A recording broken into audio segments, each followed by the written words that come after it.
Chers élèves, bonjour.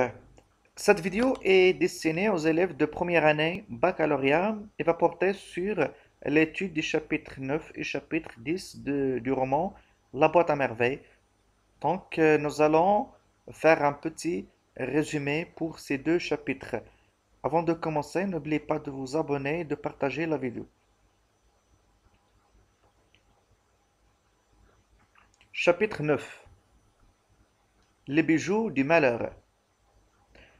L'ambiance de la fête est loin maintenant et la vie retrouve sa monotonie et sa grisaille. Les premiers jours de chaleur sont là. Alors la chaleur, nous avons la chaleur, c'est-à-dire c'est bientôt l'été. L'école coranique quitte la salle d'Umcide, trop, trop étroite et trop chaude pour s'installer dans un sanctuaire proche. Alors les Bambins et l'Ofka, ils vont déménager. Ils vont déménager. Pourquoi? Parce que la salle d'Umcide est trop étroite et chaude. On va se déplacer, on va déménager vers un sanctuaire qui est large et qui est un petit peu froid par rapport à la salle d'Umcide. Alors les élèves euh, ne vont pas pouvoir supporter la chaleur dans l'Umcide. C'est la raison pour laquelle ils vont déménager vers le sanctuaire tout près d'Umcide. L'enfant se porte bien et sa mémoire fait des miracles, c'est-à-dire elle fait des grands exploits, elle récite bien, elle mémorise ses versets. Son maître est satisfait de ses progrès et son père est gonflé d'orgueil parce que son fils fait des exploits. Lalla Zubida aura enfin les bracelets qu'il désirait tant, mais la visite au soc aux bijoux se termine dans un drame. Voilà, la famille du narrateur, accompagnée de Fatma el vont aller au soc pour acheter des bijoux. Mais là, dans le soc, il va y avoir un drame qui va arriver à la famille du narrateur. Alors la mère qui rêvait tant de ses bracelets que son mari lui offre ne songe plus qu'à s'en débarrasser. Alors la mère du narrateur n'en veut plus de ses bracelets. Pourquoi? Parce que après ce drame, elle considère que ces bracelets sont de mauvais augure et sont porte-malheur. C'est la raison pour laquelle il veut se débarrasser de ses bracelets.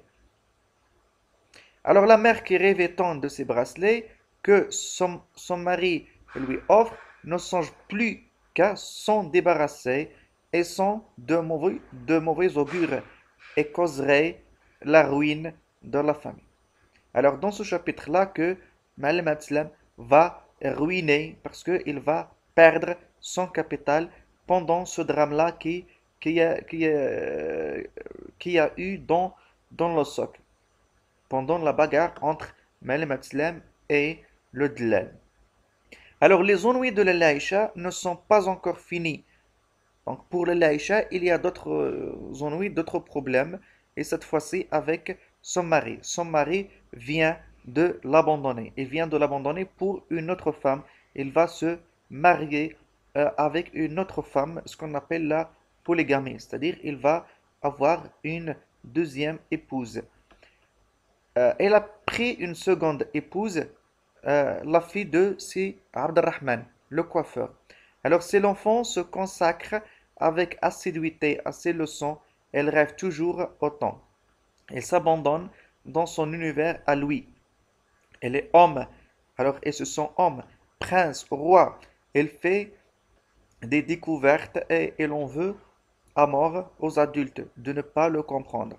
Alors sa santé fragile lui joue des tours alors que l'Elaïcha racontait ses malheurs et il eut de violents maux de tête et fut secoué par la fièvre.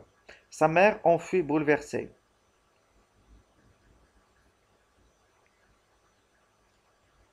Chapitre 10.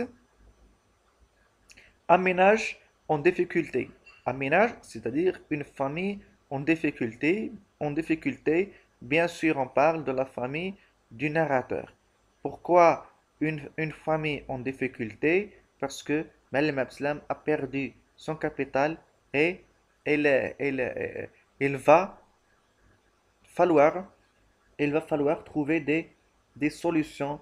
Il va falloir trouver un travail pour amasser de l'argent afin qu'il puisse remonter son atelier.